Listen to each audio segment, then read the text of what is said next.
வணக்கம். என் பேர் சுகுணாராணி, மாநில ஒருங்கிணைப்பாளர். இப்போது வலைதளங்களில் பார்த்தீங்கன்னா, இவங்க உஷா ராணி அப்படின்ற ஒரு ஆயா என்ன பண்ணிடுறாங்க, நிறைய வரலாற்று பிழைகளை திரிச்சு திரிச்சு பேச ஆரம்பிக்கிறாங்க. இது நாங்களும் பார்த்துட்டு தான் இருக்கிறோம். இவங்க எதுக்காக இந்த மாதிரி ஒரு பைத்தியம் முத்தி போயிடுச்சா அப்படின்றது மாதிரியான அளவில், சரி பைத்தியம் பேசிட்டு போகட்டும் அப்படின்ற மாதிரியான இதுக்காக நாங்களும் பொறுத்து போய்கிட்டு இருக்கிறோம். இவங்க என்னன்னு பார்த்தீங்கன்னா, தமிழ் மக்கள் பார்த்தீங்கன்னா ஓசி சோறு அப்படின்றது நிறைய வலைதளங்களில் அவங்க நிறைய பதிவிடுறாங்க. ஓசி சோறுக்காக தமிழர்கள் இருக்கிறாங்க அப்படின்றதும், இது தெலுங்கருடைய மண் அப்படின்னு சொல்கிறதும். எங்களுக்கு மாற்று மொழி பேசக்கூடிய யாரையுமே நாங்கள் எப்பயுமே நாங்கள் வேறுபடுத்தி பார்த்தது கிடையாது. எங்களுடைய கட்சி சார்ந்தும் சரி, எங்களுடைய நாம் தமிழர் கட்சியில் பயணிக்கக்கூடிய மாற்று சாதியினரும் சரி, மாற்று மொழியினரும் சரி, நாங்கள் எல்லாருமே ஒன்றா தான் பயணிச்சுக்கிட்டு இருக்கிறோம். இவங்க வலைதளங்களில் அண்ணன் சீமான் அவர்களையும் தமிழ் தேசியத்தையும் அதே மாதிரி தமிழர்களுடைய வாழ்க்கை வரலாறையுமே இவங்க திரிச்சு பேசுகிறாங்க. இப்போ நேற்று ஒரு காணொளி என்ன வெளியிட்டிருக்கிறாங்க அப்படின்னா, கிட்டத்தட்ட 15 லட்சம் ஆண்டுகளுக்கு முன்பு தெலுங்கு குடிகள் தான் மூத்த குடிகளாக இருந்தது அப்படின்னு சொல்லிட்டு அவர்களுடைய வரலாற்று ஆசிரியர்கள் நிரூபிச்சிருக்கிறாங்க அப்படின்ற மாதிரியான ஒரு காணொளி நேற்று பதிவிட்டிருந்தாங்க. இந்த கிழவிக்கு வேற வேலையே இல்லையா? இப்போ தெலுங்குன்னு எதுக்காக இந்த கிழவி கொண்டுட்டு வருது அப்படின்னு தெரியல. வரலாறு தெரியாத பிள்ளைகள்கிட்ட எங்ககிட்ட நீ வரலாறு திரிச்சு திரிச்சு பேசுற எதுக்காக, யாருமே இல்லை அப்படின்ற மாதிரியான ஒரு மனப்பான்மையோட இருக்கிறீங்களா எப்படின்னு எங்களுக்கு தெரியல. இப்போ இந்த பூமி பிரபஞ்சம் தோன்றி எப்ப இந்த மண் பிறந்ததோ அப்பவே பிறந்ததுதான் எங்களுடைய தமிழும் தமிழ் குடிகளும். இதுக்கு நிறைய சான்றுகள் இருக்கிறது. பாத்தீங்கன்னா, நம்மளுடைய இந்திய அரசாங்கம் என்ன பண்ணிடுச்சு அப்படின்னா, ஒரு 16 பேரை தொல்லியல் துறையில நியமிச்சாங்க. அதுல ஒருத்தர் கூட நம்ம தமிழ் மண்ணை சார்ந்தவர்கள் யாருமே கிடையாது.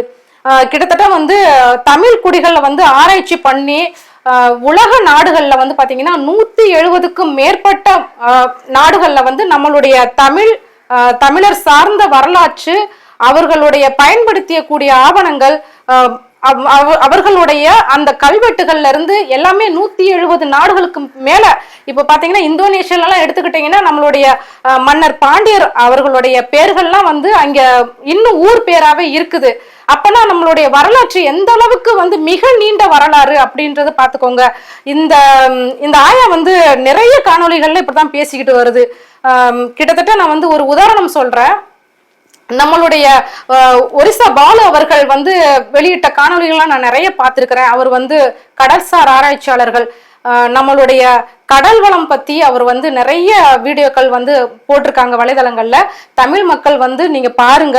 ஏன்னா நம்மளுடைய தமிழ் வரலாற்று ஆசிரியர்கள் ஒவ்வொருத்தருமே புறக்கணிச்சுட்டும் அவருடைய இறுதி நாட்கள் வரைக்குமே அவருக்கு எந்த ஒரு அங்கீகாரமுமே தமிழ் அறிஞர்களுக்கு இதுவரை இந்த மண்ணில் கிடையல. ஏன்னு கேட்டீங்கன்னா, இந்த திராவிட ஆட்சியினாலதான். இதனாலதான் நாங்க திராவிடத்தை ஏறி மிதிக்கிறது, அடிக்கிறது. எதுக்காக நீ வந்தையா, உன்னுடைய வேலை என்ன? இந்த தமிழ்நாட்டுல நீ வந்திருக்கிற மொழிவழி மாநிலமா பிரிக்கப்பட்டுருச்சு. உன்னுடைய மாநிலம் ஆந்திரா. நீ அங்க உன்னால ஒன்னும் பண்ண முடியல. இங்க எங்களுடைய மாநிலத்துக்கு நீ ஒரு அகதியா வந்திருக்கிற. சரி, பொழைச்சிட்டு போ. இங்க எங்களுடைய மண்ணுல நீ சோற தின்னுட்டு போ. ஏதோ ஒண்ணு, நீ இருந்தையா, சாப்பிட்டையா, நீ வேலை செஞ்சியா, உன்னுடைய கடைசி காலத்தை இங்க கழிச்சியா, செத்து தொலைஞ்சிட்டு போ. எங்களுடைய வரலாற நீ திரிச்சு நீ பேசக்கூடிய உனக்கு ஒரு இது கொடுத்தது யாரு? இப்போ நம்மளுடைய அமைச்சர் சேகர் பாபு இருக்கிறாரு இல்லைங்களா, அவர் உங்களுக்கு நெருங்கிய உறவு வழி தொடர்புல இருக்கக்கூடிய ஒரு சொந்தமா இருக்கட்டும். அவர் என்ன பண்றாரு, திருவண்ணாமலை கோயில இருக்கக்கூடிய சுற்று வட்டார பகுதிகள் எல்லாமே அவர் கட்டுப்பாட்டுல வச்சிருக்கிறாரு. இந்த அம்மா என்ன சொல்லுது அப்படின்னு பாத்தீங்கன்னா, திருவள்ளுவர் இந்த அம்மா தெலுங்கு மக்கள் வாழ்ந்த ஒரு மூத்த குடியினா அப்படின்னு சொல்லுது. கடற்கரை ஓரம் பாத்தீங்கன்னா கிட்டத்தட்ட நம்ம தமிழ்நாட்டில் இருக்கிற 6 கடற்கரையில பாத்தீங்கன்னா 15 கிலோமீட்டர், அதாவது நிலத்திலிருந்து 15 கிலோமீட்டர் உள்ள தூரம் பாத்தீங்கன்னா 30-40 அடிக்கு கீழே பாத்தீங்கன்னா கிட்டத்தட்ட 6 சுவர்கள் கண்டுபிடிச்சிருக்கிறாங்க. இது வரைக்கும் ஒரிசா பாலு அப்படின்ற நம்மளுடைய ஆராய்ச்சியாளர் கண்டுபிடிச்சிருக்கிறாங்க. அதுக்கான எந்த ஒரு அங்கீகாரமுமே கிடைக்கல. அந்த சுவர்கள் வந்து பாத்தீங்கன்னா 15 அடி நீளமும் 40 அடி உள்ள அகலமும் கொண்ட ஒரு 6 சுவர்கள் கண்டுபிடிச்சிருக்கிறாங்க. இந்த 6 சுவர்கள் வந்து நம்ம மெரினால இருக்கக்கூடிய லைட் ஹவுஸ்க்கு பக்கத்துல இருக்கக்கூடிய அந்த கடற்கரையிலையும், ஈஞ்சம்பாக்கம் கடற்கரை, இன்னும் கிட்டத்தட்ட தமிழ்நாட்டுல 6 கடற்கரைகள்ல இந்த மாதிரி இருக்குது சுவர்கள். இந்த சுவர்கள் வந்து 15 கிலோமீட்டர் தூரத்துல அந்த சுவர் கட்டப்பட்டிருக்குது அப்படின்னா அந்த தண்ணி வந்து இப்ப முன்னுக்கு வந்துட்டு இருக்குது. அது கிட்டத்தட்ட 20 லட்சம் அந்த அந்த காலங்கள் கடந்துதான் அந்த தண்ணி வந்து நீர் வந்து வரும், உள்ள வரும் அப்படின்னு வந்து ஒரு ஆராய்ச்சி முடிவுல அவர் சொல்லியிருக்கிறாரு. அப்ப 20 லட்சம் ஆண்டுகள் தேவைப்பட்டிருக்கும் ஒரு கடல் நீர் வந்து வர்றதுக்கு அப்படின்னா அந்த 20 லட்சம் ஆண்டுகளுக்கு முன்னே ஒரு தமிழன் வந்து அந்த இடத்துல ஒரு சுவர் எழுப்பி இருக்கிறான். அந்த சுவர் வந்து இதுவரைக்குமே சிதிலம் அடையாம இந்த ஆராய்ச்சியிலையும் இருக்குது அப்படின்ற ஒரு கருத்தை வந்து வெளியிட்டு இருக்காங்க. அறிவு கட்ட பைத்தியமே, உனக்கு அதெல்லாம் தெரியாதா? அப்பதான் வந்து ஒரு கடற்கரைக்கு அந்த அந்த எந்த மாதிரியான ஒரு கட்டுமானத்தை வந்து ஒரு தமிழன் வந்து எழுப்பி இருப்பான். அந்த சிதிலம் அடையாம கிட்டத்தட்ட 20 லட்சம் ஆண்டுகள் கடந்தும் வந்து அந்த 6 சுவர்களுடைய அந்த இது வந்து சுவர் வந்து இருக்குது அப்படின்னு சொன்னா தமிழனுடைய வரலாறு எந்த அளவுக்கு ஒரு பழமை வாய்ந்த வரலாறா இருக்கும். அந்த வரலாறு வந்து பாத்தீங்கன்னா இந்த கடலோடி மக்கள் அப்படின்னு சொல்லுவாங்க. இந்த கடலோடி மக்கள் எந்த இடத்துலலாம் ஆறு வந்து இணையுதோ அந்த ஆறுகள் இணையக்கூடிய இடங்கள் எல்லாத்துலயுமே வந்து தமிழுடைய வரலாறு வந்து நிரூபிக்கப்பட்டிருக்குது. கிட்டத்தட்ட இந்த கடல்கள் வந்து பாத்தீங்கன்னா உலகமெங்கும் இருக்கிற இந்த கடல் வழியாதான் வந்து வணிகம் வந்து மேற்கொண்டாங்க. நம்மளுடைய கடலோடிகள் வந்து பாத்தீங்கன்னா கிட்டத்தட்ட எல்லா நாட்டுக்குமே பயணம் பண்ணியிருக்கிறாங்க. எல்லா நாட்டிலுமே வந்து வணிகம் செஞ்சிருக்கிறாங்க. அந்த வணிகத்துக்கு உண்டான ஆதாரங்கள் வந்து எல்லாமே கல்வெட்டுகளாகவும் நிறைய கருவிகள் வந்து கிடைச்சிருக்குது. நம்மளுடைய கீழடிகள்ல எடுத்துக்கிட்டீங்கன்னா அதுல வரலாற்று வந்து பாத்தீங்கன்னா மிக நீண்ட கால வரலாறு. இவங்க சொன்ன மாதிரி 15 ஆண்டுகளோ 15 லட்சமோ கிடையாது. கிட்டத்தட்ட கணக்கில் அடங்காத லட்சக்கணக்கான அந்த ஆண்டுகளுக்கு மேல் உள்ள ஒரு தமிழருடைய வரலாறு. இவங்க வந்து திருச்சு பேசுறது இதெல்லாம் வந்து ரொம்ப கண்டிக்கக்கூடியது. இது ஏன் வந்து இவங்க திருச்சு பேசுறாங்க அப்படின்றது தெரியல. நிறைய தமிழருடைய வரலாறு தெரியாம வந்து நம்ம இருக்கிறதுனால மட்டும்தான் இந்த மாதிரி ஆட்கள் வந்து என்ன பண்ணிடுறாங்க, இது வந்து இந்த வரலாறு கிடையாது, இது தெலுங்கருடைய வரலாறு, இது வந்து நாங்க தான் முன்னோடி, நாங்க தான் இது அப்படின்னு சொல்லிட்டு இந்த அம்மா பேசிக்கிட்டே வருது அடிக்கடி. அதாவது தமிழர் எங்களுக்கும் தெரியும், ஆதிச்சநல்லூர் அப்படின்ற இடத்துல வந்து அங்க கிடைக்கக்கூடிய மண்பாண்டங்களா இருக்கட்டும், அங்க கிடைக்கக்கூடிய அரிய வகை பொருட்களை எல்லாமே ஜெர்மானியத்துல இருக்கக்கூடிய ஒரு மியூசியத்துல கொண்டு போய் வச்சிருக்கிறாங்க. அப்ப இங்க தமிழகத்துல வந்து ஆண்ட ஆட்சியாளர்கள் சிலை கடத்தல் உட்பட எல்லா நாடுகளுக்குமே ஒரு மியூசியத்துல நீங்க போய் பாருங்க.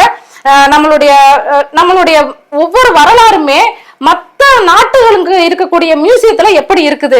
நம்மளுடைய சிலைகள் எல்லாமே, கோயில் சிற்ப சிலைகள் எல்லாமே வந்து பிற நாட்டுல வந்து கொண்டு போய் கடத்தல் பண்ணி அங்க கொண்டு போய் வச்சிருக்கிறாங்க.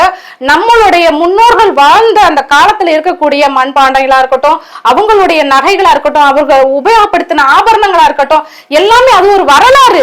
அந்த வரலாறை வந்து என்ன பண்ணிட்டாங்க, இங்க ஆண்ட ஆட்சியாளர்கள் வந்து மறக்கடிச்சுக்கிறதுக்கு முயற்சி பண்ணிட்டாங்க. இத வந்து நம்ம தமிழக மக்கள் நம்ம தான் வந்து விழிப்படையணும். ஏன்னா வந்து இப்ப பாருங்க, அவங்க என்ன பண்றாங்க, நம்மள வந்து அடிமுட்டாள் அளவுக்கு வந்து நம்மளுடைய வரலாற, தமிழர் படைச்ச வரலாறையே என்ன பண்றாங்க, இவங்க மாற்று மொழியாளர் வந்து என்ன பண்ணிடுறாங்க, அதை திருச்சு எழுதி அதை வந்து ஒரு புத்தகமா வெளியிடுறாங்க. இப்ப இந்த காலகட்டத்தில் இருக்கிற பிள்ளைகள் வந்து அதை படிச்சுட்டு, ஓ இதுதானா, இது திராவிடத்தால் ஏற்பட்டதா, இது திராவிடத்தான் இது நடந்துச்சா அப்படின்ற மாதிரியான ஒரு பிம்பத்துக்கு போயிடுறாங்க. அது உண்மை கிடையாது. வரலாற்றை எடுத்து படிங்க. நம்மளுடைய தமிழக வரலாறு தான் மிக நீண்ட வரலாறு. அந்த வரலாற்றுல இருக்கக்கூடிய ஒவ்வொரு குறிப்புகளுமே வந்து நம்மளுடைய மக்கள் சார்ந்த வரலாறு. நம்மளுடைய அடுத்த தலைமுறைக்கு நம்ம எடுத்து கொண்டுட்டு போகணும். இந்த கிளவியை வந்து நாங்க ரொம்ப வன்மையா கண்டிக்கிறோம். ஏன்னா வந்து தமிழுடைய வரலாறையும் தமிழுடைய மொழியும் வந்து எப்பயுமே இந்த மாதிரியான ஒரு மாற்று ஒரு வேலையை தான் பண்ணிக்கிட்டு இருக்குது. இது வந்து நீ இருக்கிறையா, இருந்தையா, வாழ்ந்தையா அந்த மாதிரி இருக்கணுமே தவிர எங்களுடைய வரலாறை வந்து நீ பேசுறதுக்கு உனக்கு எந்த தகுதியுமே கிடையாது. ஏன்னா தமிழிலிருந்து பிறந்ததுதான் மற்ற மாற்று மொழிகளே தவிர தமிழ் மொழி என்னைக்குமே வந்து மற்ற மொழிகள்ல இருந்து பிறந்தது கிடையாது. தமிழுக்கு எழுத்து வடிவம் இருக்குது. உங்களுடைய மொழிகள் தெலுங்கு மொழிகளே வந்து எங்க மொழியில இருந்து தான் பிறந்து அது எழுத்து வடிவம் பெற்றது. அதனால எங்களுடைய மொழிகளையும் எங்களுடைய கலாச்சாரத்தையும் எங்களுடைய வரலாற்றையும் நீ திருச்சு பேசாத.